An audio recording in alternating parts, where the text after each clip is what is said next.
Okay, for the last topic for chapter 4, which is Cauchy-Euler differential equation. Okay, the general form of n-order Cauchy-Euler equation is written as, okay, so we write as this one. Okay, so kalau kita tengok, dia lebih kurang, dia still lagi dalam bentuk linear differential equation. Okay, which are an here, an minus 1, a2, a1 and a null, this one are constants and a null is not equals to 0. Similar to the previous subtopic, if gx equals to 0, the equation is known as a homogeneous Cauchy-Euler differential equation. While if gx not equals to 0, the equation is non-homogeneous. Okay, so macam yang kita dah tengok sebelum ni, this one, kalau gx here is equals to 0, so kita panggil dia homogeneous. Okay, but if gx is not equals to 0, this one, so the equation is non-homogeneous. Some examples of Cauchy-Euler differential equations are, okay, so this one is a homogeneous, number 1, equation 4.40 and 4.41, this one is homogeneous, and 4.42 and 4.43 is non-homogeneous. Okay, so how we know that this one is Cauchy-Euler? Okay, Cauchy-Euler ni dia beza dengan yang biasa, which is dia ada function x here. So if you can see here, an this one ada xn, and then xn minus 1, x2, xn a and y. Okay, for example, this one, number 1, x square, d square y dx square minus 3x plus 6y. Sebelum ni, yang depan ni, kita just consider pada constant. Dia tak ada x yang ni, tak ada x square, dia tak ada 3, dia tak ada x, dia cuma mungkin just ada 3.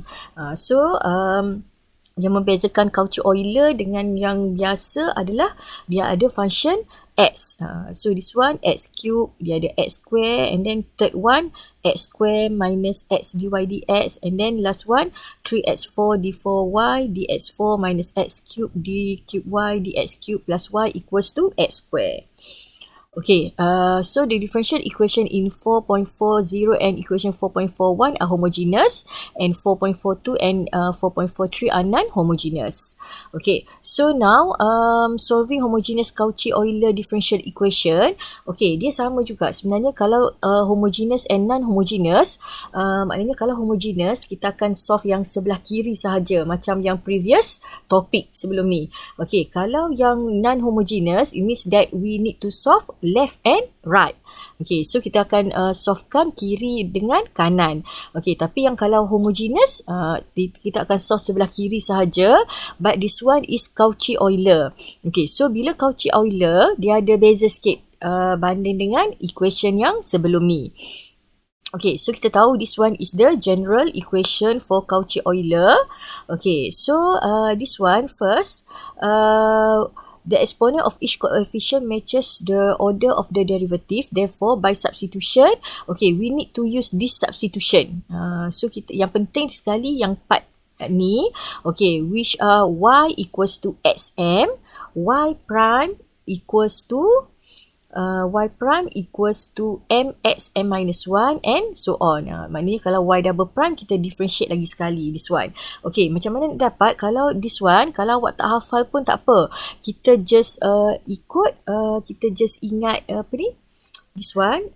Okay, bahagian sini, okay, kalau kita tak hafal, kita just ingat y equals to x power of m, so you differentiate y, which is you get y prime. Okay, so cara nak differentiate, m bawa ke depan, so m, and then x kekalkan, this one dia akan jadi m minus 1.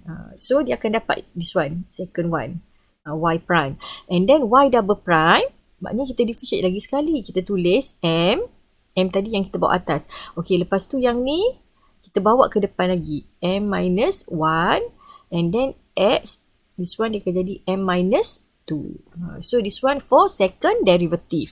So it means that you just need to differentiate from y equals to x power of m. Okay, so nak dapatkan y prime, bawa m ke depan, x m minus 1. And then nak dapatkan y double prime, n ni kekalkan dulu. Okay, then bawa ke depan m minus 1, x, m akan jadi m minus 2. So this one yang basic differentiation. Okay, so Ya, bila kita dah ingat benda tu, so kat sini, how we solve this one? Okay, so now bila kita dah dapat this one, y equals to sm, the solution of the differential equation will depend on the roots of the equation. Okay, so this one, the following are the step to solve second order homogeneous Cauchy-Euler differential equation. Okay, katakan kita ada yang ni. Digunakan untuk second derivative. So kita ada A2, A ni dia mewakili constant. Okay, A2x square y double prime plus A1x y prime plus A0 y equals to 0. This one for homogeneous. Okay, so kita akan gunakan this substitution. Yang saya terangkan tadi macam mana dapat ni, kita just differentiate from y equals to sm. So differentiate, dapatkan y prime and then dapatkan y double prime. Okay, so bila dah dapat 3 ni, kita akan masukkan balik dalam this equation. Okay, so tempat y double prime here, saya tunjukkan lagi sekali. Okay, tempat y double prime, this one, you need to substitute with this one. So masukkan dekat sini. And then tempat y prime, kita masukkan yang ni. And then tempat y, kita masukkan x power of m. Okay, so bila you dah complete, dah masukkan dalam 4.45, so dia akan dapat this equation. Jadi kita try buat, you all try buat, so sehingga dapat yang ni. Yang ni cuma dia skip lah step yang dia substitute tu, dia just dah dah simplify. Okay, so after you substitute and then we can factorize xm, so we get here this one, a2m m minus 1 plus a1m plus a0 equals to 0. So xm akan sama dengan 0 and then this one dalam bracket pun akan sama dengan 0. So kita just ambil yang bahagian dalam ni equals to 0. Okay, so this one for yang sebelah kiri ni, kita nak solve yang ni. Okay, then next, selepas kita dah masukkan, lepas kita dah dapat bentuk yang ni, okay, so find the roots of the equation 4.46. So you need to find the roots, maksudnya punca, nilai-nilai untuk m. Okay, write the general solution which associate with the roots as listed in table 4.4. So kita akan matchingkan dengan this table. Yang ini lebih kurang sama, cumanya cara dia je yang constant sebelum ni dia lebih simple sebab kita just ambil nilai constant and then kita just factorize, so dapat m1 m2. Okay, cuma yang ni step dia you all kena masukkan yang ni dulu. Substitute this one into your equation and then baru dapatkan m1, m2 which are roots, sama ada real and different ataupun equal real roots or complex conjugate roots.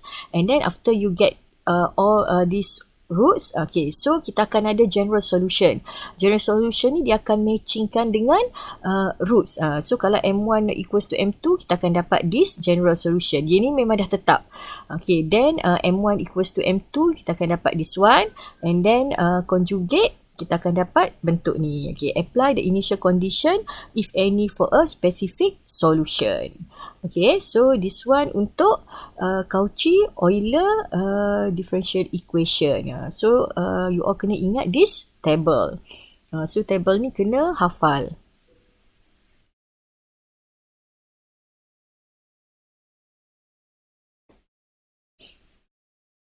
Okay, so next kita tengok untuk example 4.21.